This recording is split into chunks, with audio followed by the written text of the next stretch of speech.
बिस्मिल्लाहिर्रहमानिर्रहीम। शुरू अल्लाह के नाम से जो बड़ा मेहरबान नहायत रहम वाला है। मैं हूँ यासिर, आपका होस्ट और आपका दोस्त। उम्मीद करता हूँ आप सब खैर वाफियत से होंगे।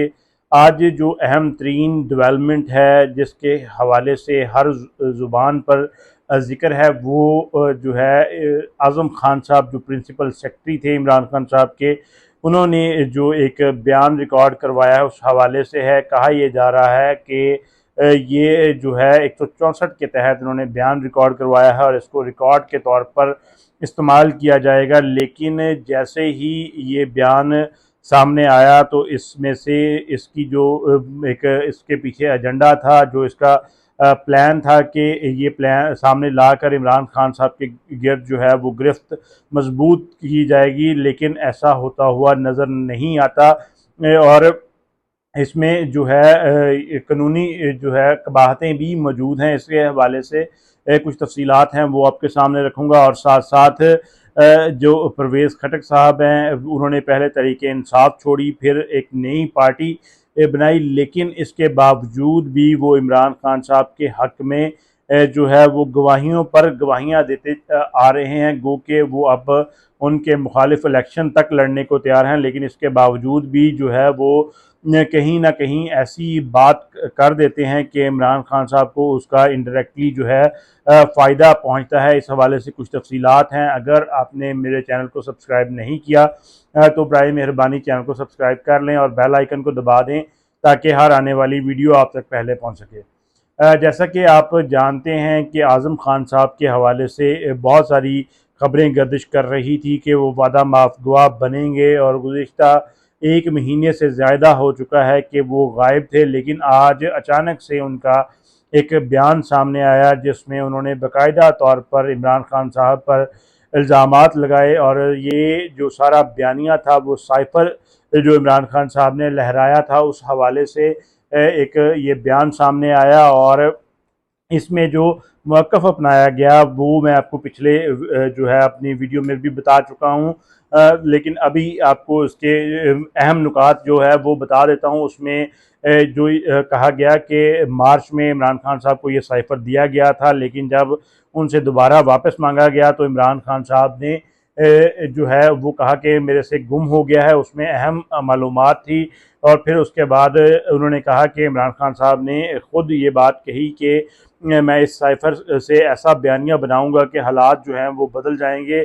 इससे उनको रोका था, लेकिन इस सारी साजिश में उन्होंने अपनी मर्ज़ी की और ये अपने जो है सियासी स्कोर करने के लिए, पॉइंट स्कोर करने के लिए उन्होंने ये तमाम तर मामलात जो हैं वो किए। लेकिन साइफ़र की जो है कोई ख़ास कानूनी हैसियत नहीं थी। इस तरह का एक बयानिया सामने आया, लेकिन इस बयानिए के सामने आते ही जो है वो इसमें जो कबाहतें थीं, ख़्वाह वो कानूनी थी या फिर इस बयान के अंदर भी जो कबाहतें मौजूद थी वो फ़ौरी तौर पर जो है एक्सपोज़ हो चुकी थी।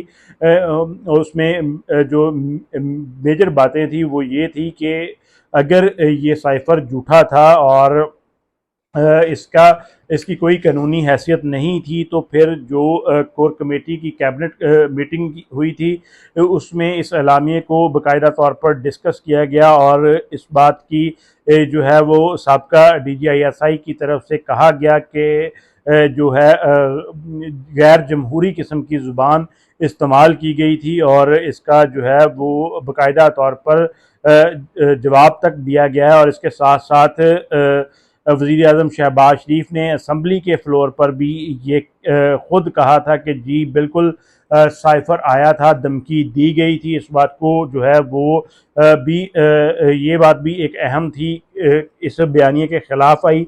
और इसके साथ साथ आज़म खान साहब के जो बयान आया उसमें उन्होंने कहा कि इमरान खान साहब ने जो है साइफ़र गुम होने का कहा, और ये अब वज़ारत दिफ़ा के पास नहीं है। लेकिन इस पर भी जो है वो कुछ अरसा पहले राना सनाउल्लाह साहब का बयान आ गया, और उन्होंने इस बयान में ये भी कहा था कि जो साइफ़र है वो मौजूद है और इस वक्त वज़ारत दिफ़ा के पास महफूज है और उनके डॉक्यूमेंट्स का हिस्सा है।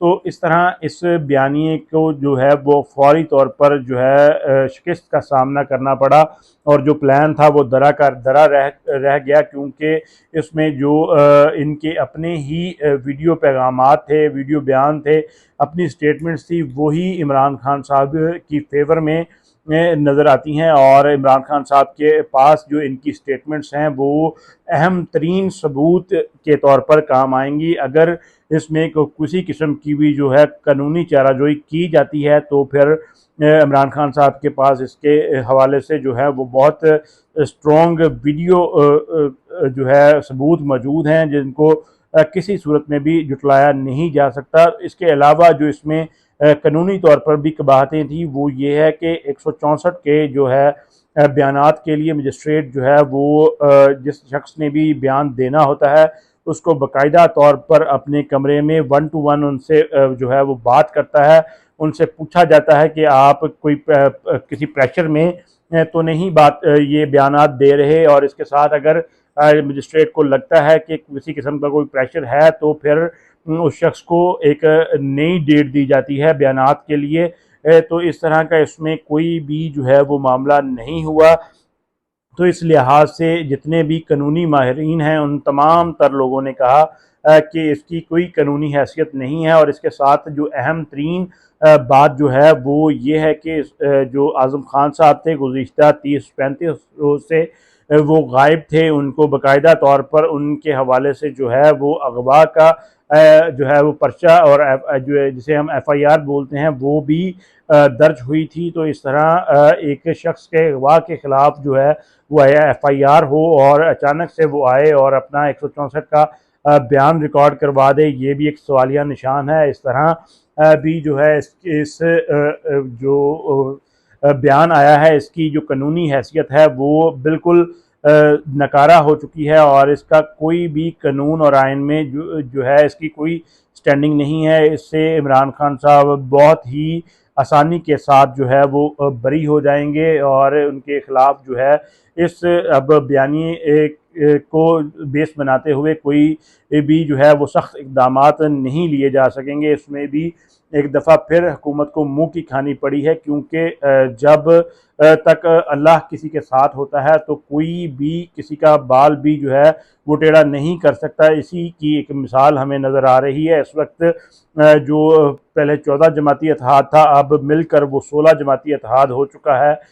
वो और ताकतवर हल्के जो हैं वो इमरान खान साहब के ख़िलाफ़ बेशुमार जो हैं नए नए मुकदमात बना चुके हैं, बहुत सारी प्लानिंग्स कर चुके हैं, लेकिन हर दफ़ा उनको जो है वो बाकायदा तौर पर शिकस्त का सामना करना पड़ता है, और कोई ना कोई ऐसा ब्लंडर कर दिया जाता है जिससे इमरान खान साहब को दोबारा से एक नई ज़िंदगी मिल जाती है, और जो बयानिया इमरान खान साहब के ख़िलाफ़ बनाया जाता है वो ख़त्म हो जाता है, उसकी जो है वो मौत वाक़या हो जाती है। इसी के साथ साथ दूसरी जो अहम तरीन डेवलपमेंट है वो परवेज़ खटक के हवाले से है। गो कि उन्होंने तहरीक इंसाफ से अलहदगी के बाद पाकिस्तान तहरीक इंसाफ पार्लियामेंटेरियंस के नाम से अपनी एक पार्टी भी बना ली है, और उसमें अरकान का ऐलान भी कर दिया है। लेकिन इसके बावजूद भी जो परवेज़ खटक हैं उनके कोई ना कोई ऐसा बयान ज़रूर आ जाता है जो इमरान खान साहब को एक नई रूह फूंक देता है, उनको एक नई ज़िंदगी देता है, और उनका जो बयानिया है उसको मज़ीद तक़वियत पहुँचाता है। इसी असना में पहले जब इमरान खान साहब के हवाले से एक गलत ट्वीट परवेज़ खटक से मुंसलिक करके रोटेट किया गया कि शौकत खानम के पैसे जो हैं वो खाते हैं, और शहराम तरकई के वालिद मोहतरम जो हैं लियाकत तरकई उनको सेनेटर बनाने के लिए 50 करोड़ रुपए के फ़ंड मांगे गए जो इमरान खान साहब के अकाउंट में गए। इस पर हुकूमत ने बयानिया बनाने की कोशिश की, लेकिन फौरी तौर पर जो है वो परवेज़ खटक की तरफ से इस बात की तरदीद आई, और उनके साहिबजादे ने भी इस बात की तरदीद की कि जो मेरे से बयान मुंसलिक किया जा रहा है इसमें कोई हकीकत नहीं है, कोई सच्चाई नहीं है। और इसके साथ इससे पहले भी जब नवाज शरीफ साहब को चैलेंज किया इमरान खान साहब ने इलेक्शन के लिए, तो एक वीडियो सामने आई कि परवेज़ खटक साहब ने आगे से उस चैलेंज का जवाब दिया है कि इमरान खान साहब मेरे साथ जो है वो मुकाबला कर रहे हैं और मेरे से जीत कर दिखाएं।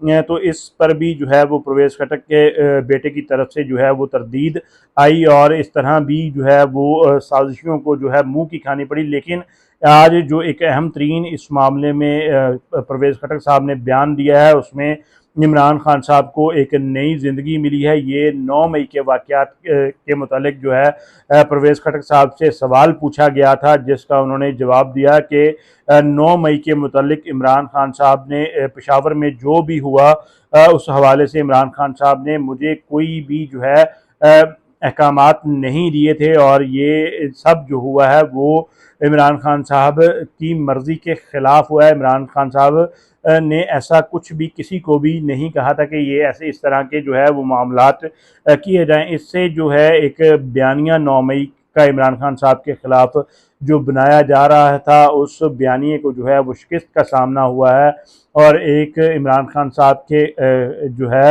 हक़ में उनके जो मुखालिफ सियासी मुखालिफिन अब बन चुके हैं, उनकी तरफ से ये एक अहम बयान सामने आया है और 9 मई का जो वाक़या है उसमें अब जो है वो मामलात सेटल डाउन होते हुए नज़र आ रहे हैं। ये बयान भी इमरान खान साहब को वक़्त के साथ काफ़ी कारआमद साबित होगा और इस वक्त कोर कमांडर का कॉन्फ्रेंस हुई, उसमें भी बाकायदा तौर पर अब 9 मई को जो है वो डिस्कस नहीं किया गया। ये 9 मई का जो वाक़या था वो एजेंडे में शामिल ही नहीं था। इस तरह इमरान खान साहब के ख़िलाफ़ जो है मुमकिना तौर पर बर्फ़ पिघलना शुरू हो चुकी है और आज इमरान खान साहब को दोबारा से जो है वो अब तमाम तर केसेस में बेल मिल चुकी है और वो उनकी जो बेल है वो मोस्टली केसेस में 26 जुलाई तक जो है उसकी तौसीक कर दी गई है। ये कुछ अहम तरीन आज की डेवलपमेंट्स थी और मज़ीद डेवलपमेंट्स के साथ और ख़बरों के साथ